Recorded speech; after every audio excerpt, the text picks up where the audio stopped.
देखिए, गले के लिए मैं अर्ज़ करूँगा कि ये जो अदरक होती है देसी, ठीक है। देसी अदरक का छोटा सा पीस लेके अगर आप सहरी में उठे हैं तो एक आधे घंटे के लिए अपने मुंह में रखिए, उसका रस जाएगा और अदरक जो है गला फ़ौरन ठीक कर देती है। अच्छा, अगर आपको ये चीज़ पसंद नहीं आ रही कि मैं अदरक को मुंह में रखूँगा, उसका जायका अच्छा नहीं लग रहा, तो अदरक की चाय बना लें। अदरक की चाय बना के कप में निकालें और उसमें थोड़ा सा एक नींबू आधा निचोड़ लें और एक शहद थोड़ा सा मिलाएं और अदरक की चाय पी लें। 10 मिनट के बाद आपका गला ठीक हो जाएगा। बेस्ट कावा है। अच्छा आगा साहब, एक कावा मैं आपसे पूछना चाहता हूँ जो मैं रोज़ पीता हूँ, मुझे बताइएगा सही है। अदरक, दालचीनी, लौंग और इलायची का रात को सोते वक्त मैं पीता हूँ, ये सही है? हाँ, बिल्कुल सही है। देखिए, मैं ये इसी टाइप का कहवा एक बताया करता हूँ। वो कहवा इस किस्म का है कि 2 कप पानी में आपने थोड़ी सी दालचीनी सेलोन वाली इतना पीस डाला, ठीक है। उसको आप प्रेस करके कुचल के डाल दें। उसके बाद आप 3 लौंगे वो भी हल्की सी प्रेस करके उसमें डाल दें, इसको पकने दें आप। फिर इसमें थोड़ी सी अदरक इसमें हल्की सी प्रेस करके 1 इंच 1.5 इंच का आप टुकड़ा डाल दें। फिर इसको भी पकने दें। जब 1 कप रह गया उसको निथार के 1 कप में निकाल लें, फिर उसमें शहद मिलाएं। इसमें जो बेस करेगी ना चीज़ वो है शहद। ठीक है। शहद मिलाएं और वो 3 चीज़ों का जो कहवा बनाया था उसके बाद आप घूंट घूंट करके पी लें। अच्छा, पुदीना भी डालते हैं कुछ लोग? कुछ डाल पुदीना डाल दें, इलायची भी डाल सकते हैं, बादियान के फूल भी डाल सकते हैं। हाँ, बादियान के फूल भी डाले जाते हैं इसमें और ज़्यादा अच्छा बन जाता है। खानों में डलते हैं ना? इसमें भी डलते हैं। ज़बरदस्त। तो वो अच्छा कहवा बन जाता है और ये गला वाला ठीक हो जाता है और ज़ुकाम अगर है तो वो भी ठीक होता है। देखिए, ये जो दुनिया है ये आलम असग़र है। ये दुनिया जो है आलम असग़र है, इंसान के अपने अंदर आलम अकबर आबाद है और कई किस्म की खुदाई लश्कर इंसान के ब्लड में इंसान को बका के लिए, इंसान की बका के लिए मुसलसिल काम कर रहे हैं अल्लाह के हुक्म से, बेशक, जिसे हम क़ुव्वत मुदाफ़ियत कहते हैं।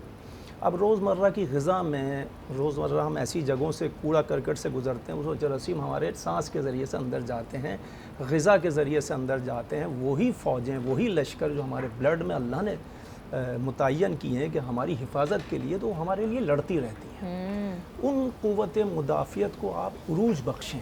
अब उरूज कैसे लेंगे आप?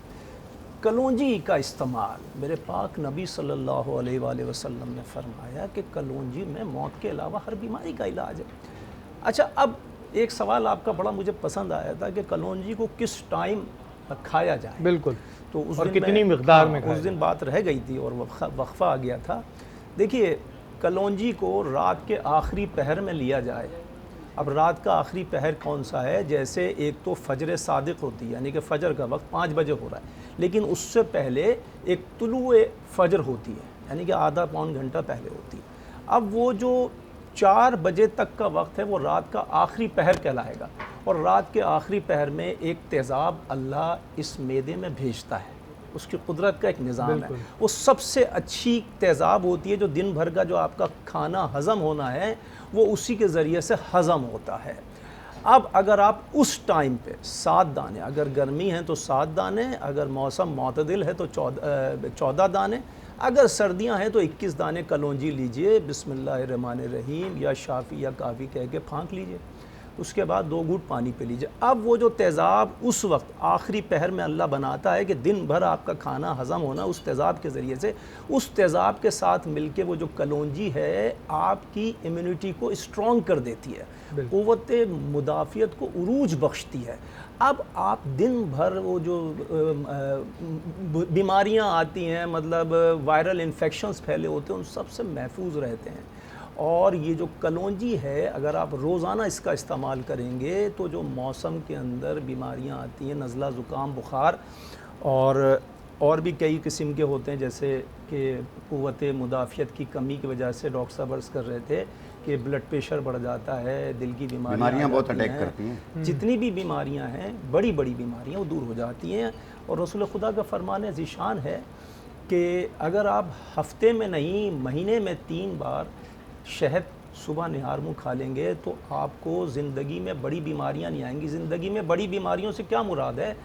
फालिज, लकवा, कैंसर, टीबी, दिल का अर्ज़ा, और ये नज़ला ज़ुकाम तो छोटी छोटी बीमारी है, बहरहाल ये सब तो- कुछ भी नहीं है। बहरहाल ये ज़ाहिर जो तमाम चीज़ें हैं और इसमें कुरान में भी इसका जिक्र है, तो ज़ाहिर इस पर तो फिर कोई हम दो राय नहीं कर सकते। लेकिन आगा साहब से पूछने का मकसद ये होता है कि ज़ाहिर मिकदार टाइमिंग ये बहुत इंपॉर्टेंट होती है।